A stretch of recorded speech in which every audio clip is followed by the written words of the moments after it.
ڈانٹنے کے طریقے بھی میں آپ کو بتاؤں.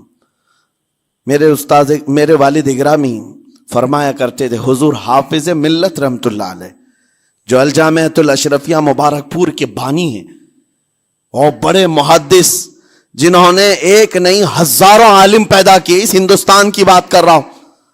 حافظ ملت رحمت اللہ علیہ پوری بخاری شریف پڑھاتے تھے، تقریباً 40 سال تک انہوں نے پڑھایا بخاری شریف. میرے والد ان کے شاگرد ہیں.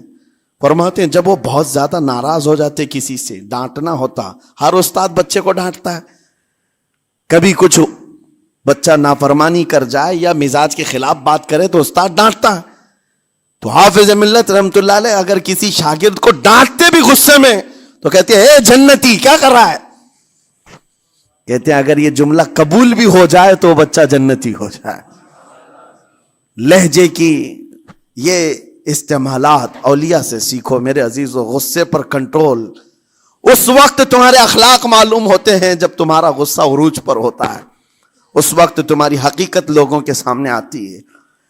وہ اپنے شاگردوں کو ڈانٹتے بھی تو جنتی کہہ کر ڈانٹتے ہیں، یعنی کوئی گالی نہیں ہے، کوئی برے کلمے نہیں ہیں، بلکہ ایسا جملہ ہے کہ اگر قبول بھی ہو گیا استاد کی زبان سے اس کی تو زندگی وصول ہوگی، اس کا بیڑا پار ہو گیا.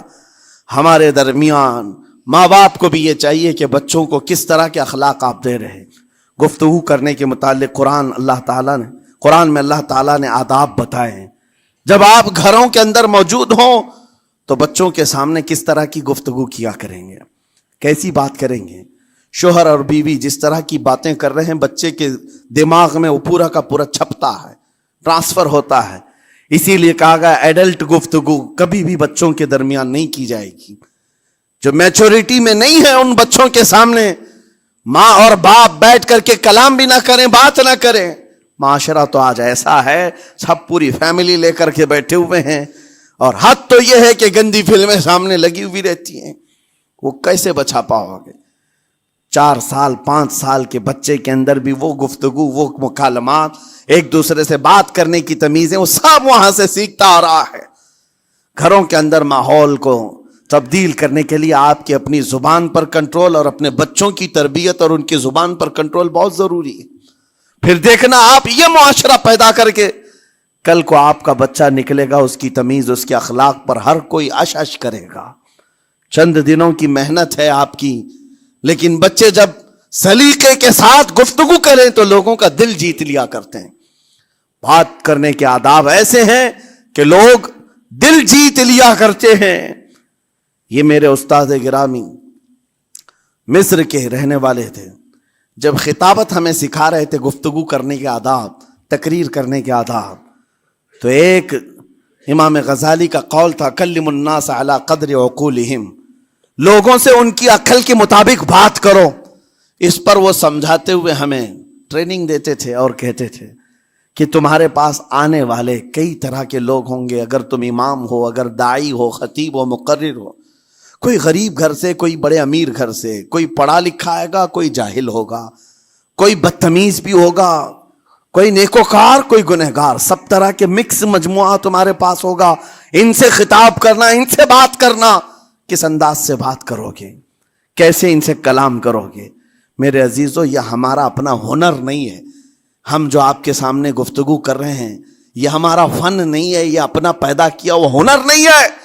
ہمیں سکھایا گیا تھا صرف اور صرف آپ کو اس مجمع سے اور یہ آئے ہوئے جمع غفیر سے بات کرنے کے لیے ایک ہی اسلوب اپنانا ہے. دیکھنا ہے کہ رسول اللہ کیسے بات کیا کرتے تھے. میرے آقا صلی اللہ تعالی علیہ وسلم کا اسلوب اپناؤ. حضور کے خطبے دیکھو، حضور جب خطاب کرتے، ظاہر سی بات ہے مسجد نبوی میں اس وقت بھی لوگ، ہر طرح کے لوگ آتے، دیہات کے بھی تھے، شہر کے بھی تھے، اعلیٰ دماغ والے لوگ اور کئی الگ الگ قسم کے لوگ آتے. حضور کا خطاب سب کے لیے تھا. عزیزان گرامی، ان سنتوں پر عمل کر کے آج آپ اپنے لہجے کو بہتر بنا سکتے ہیں. بس میری گفتگو کا خلاصہ یہی ہے کہ اللہ تعالیٰ ہمیں زبان کا صحیح استعمال عطا فرمائے، ورنہ یہ زبان کی سختیاں اور اس کی کڑواہٹ ہمیں دوزخ میں بھی لے جاتی ہے، دوزخ تک لے جا سکتی ہے. اللہ تعالیٰ اس کی مکاریاں، اس کی عیاریاں اور اس کی شرانگیزیوں سے ہم سب کی حفاظت فرمائے۔ ساتھ میں یہ بھی میں بتا دوں، وہ زبان پاک نہیں بولتی، وہ زبان پاک نہیں بولتی جو حلال نہیں کھاتی۔ یہ بھی بزرگوں نے فرمایا ہے، یہ زبان پاک نہیں بولتی جو حلال نہیں کھاتی، اسی سے ہر کچھ گزرتا ہے، اندر پیٹ میں جاتا ہے۔ حلال لقمے اس سے گزارو تو زبان پاک بولے، اللہ کا ذکر کرے اور تمہیں زبان میں وہ لذت آنے لگ جائے، لیکن اس سے حرام لقمے گزارتے رہو گے، اس کے لہجے کی سختیاں بھی آ جائیں گی، اس کے اندر کڑواہٹ بھی آ جائے گی، گالی گلوچ، یہ سارے استعمالات یہ زبان کرنے لگ جائے گی۔ کیوں؟ اس سے حرام لقمے جو گزارے جا رہے ہیں۔ اس چیز کا بھی خیال ضروری ہے۔ زبان کو جس طرح کا پیٹرول دو گے ویسی چلے گی یہ گاڑی، جس طرح کا ڈیزل اس کے اندر ڈالتے ہو، حرام یا حلال، یہ بہت معنی رکھتا ہے۔ اور ایک بات یہ بھی سن کر کے چلے ہیں کہ حضرت سلیمان علیہ السلام کے زمانے میں ایک مناظرہ ہوا تھا علماء کا۔ بعض لوگوں نے کہا کہ انسان کی ایک جماعت تھی، انسان کی زبان افضل ہے، منہ افضل ہے، اس لیے کہ وہ اللہ کا ذکر کرتی ہے۔ بعض نے کہا کہ نہیں، انسان کے پیچھے کا مقام اچھا ہے، اس سے بہتر ہے۔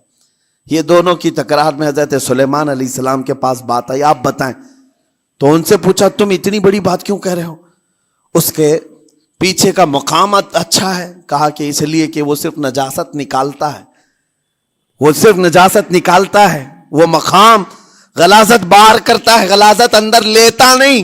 زبان غلاظت اندر بھی لیتی ہے، حرام کھاتی بھی ہے، لوگوں کو زخمی بھی کرتی ہے۔ ان علماء کی دلیل تھی۔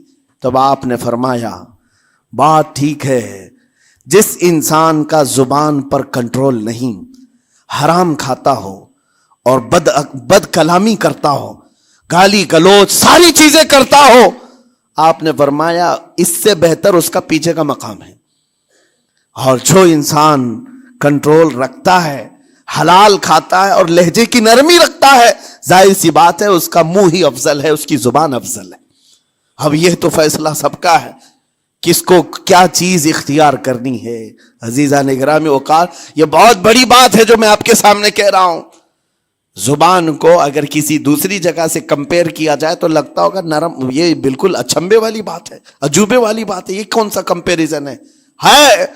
وجہ یہی ہے، بعض لوگوں کو ہم نے اتنا گندا بولتے ہوئے دیکھا ہے، اس سے بہتر ہے کہ وہ نہ بولیں۔ لوگوں کو زخمی کرتے ہیں، کسی کے مقدسات پر حملے کرتے ہیں۔ اللہ تعالیٰ ان کے زبان کی شرارتوں سے ہماری حفاظت فرمائے۔